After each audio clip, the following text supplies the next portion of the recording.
वंदे आरा के लोगन के हमार प्रणाम। मंच पर उपस्थित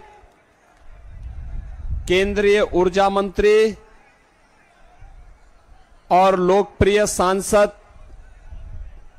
Bharatiya Janata party, JDU, LJP, हम जैसी पार्टियों के सबके द्वारा समर्थित प्रत्याशी माननीय श्री राजकुमार सिंह जी, पूर्व मंत्री और माननीय विधायक श्री अमरेंद्र प्रताप सिंह जी,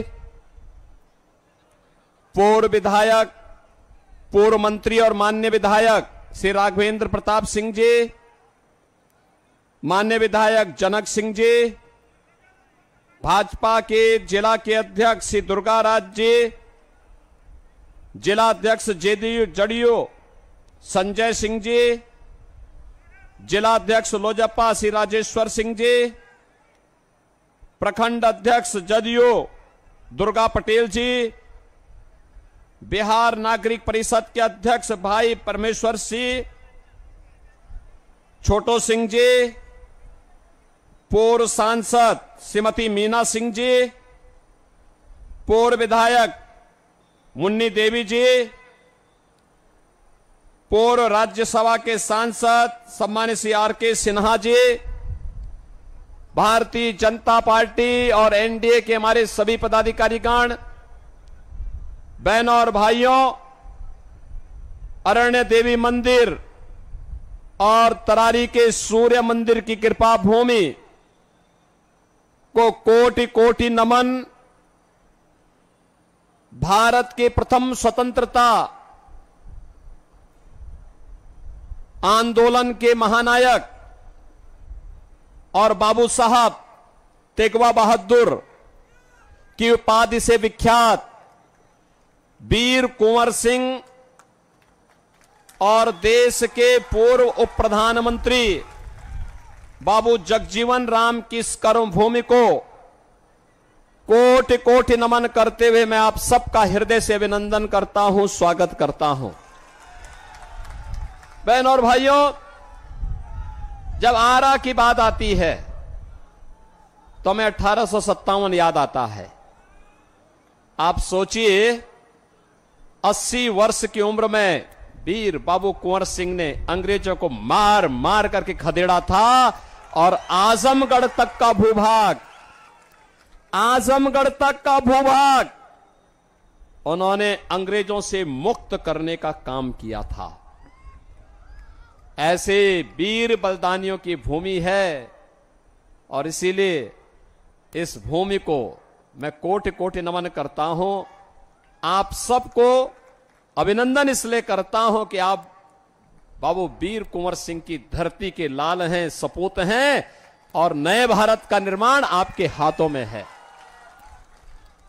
बहनों और भाइयों, आज मुझे आपके बीच में आने का अवसर प्राप्त हुआ है और मैं धन्यवाद दूंगा आपके सांसद, केंद्रीय ऊर्जा मंत्री और यहां के दामाद श्री राजकुमार सिंह जी को। उनको यह तो स्वीकार करना ही होगा कि जब वो आईपीएस हुए थे उनकी उम्र मात्र 20 साल थी। 20 साल थी और तब जब उनकी शादी हुई तब वे आईएएस बने। और सचमुच यहां के दामाद और आरा के सपूत ने प्रशासनिक सेवा के जिस भी पद पर रहे, उन्होंने इस धरती के मान को बढ़ाया बड़े गर्व के साथ, क्योंकि भारत सरकार के गृह सचिव के रूप में उनके कार्यकाल को हमने देखा था, क्या शानदार काम किया था। और बहनों और भाइयों, पिछले 5 साल से मैं उनके कार्य को बहुत नजदीक से देख रहा हूं। भारत के ऊर्जा मंत्री के रूप में उत्तर प्रदेश जैसे 25 करोड़ की आबादी के राज्य को भी बिजली संकट से मुक्त करने के लिए और केवल समस्या नहीं देना है, समस्या का समाधान भी देना है। समाधान का मार्ग निकालने वाले राजकुमार सिंह जी को आप सबका फिर से आशीर्वाद प्राप्त हो, इसके लिए आप सबसे अपील करने के लिए मैं आया हूं। बहनों और भाइयों, चुनाव के अंतिम चरण में हम लोग चल रहे हैं। 1 जून को चुनाव होना है। 6 चरणों के चुनाव हो चुके हैं। 6 चरणों के चुनाव में मुझे देश के अंदर अलग अलग राज्यों में जाने का अवसर प्राप्त हुआ। कश्मीर से कन्याकुमारी तक, कामरूप से लेकर के कच्छ तक, 12-14 राज्यों में, चारों ओर एक ही नारा है, एक ही संकल्प है, और वह है फिर एक बार मोदी सरकार का है। एक ही नारा गूंज रहा है कि फिर एक बार, और अब की बार 400 पार। जब 400 पार की बात होती है तो कांग्रेस और आरजेडी के सहयोगियों को चक्कर आने लगता है कि 400 सीट बीजेपी और एनडीए 400 सीट पाएगी, और फिर ये अनलगल प्रलाप और अनलगल बयानबाजी और अफवाह फैलाते हैं। बहनों और भाइयों, 400 पार जब जनता जनार्दन से हम पूछते हैं, मैं देश के अलग अलग क्षेत्रों में गया, पूछा मैंने कि 400 पार का आपका कैसे कह सकते हैं। उन्होंने एक ही बात कही, उन्होंने कहा जो राम को लाए हैं हम उनको लाएंगे।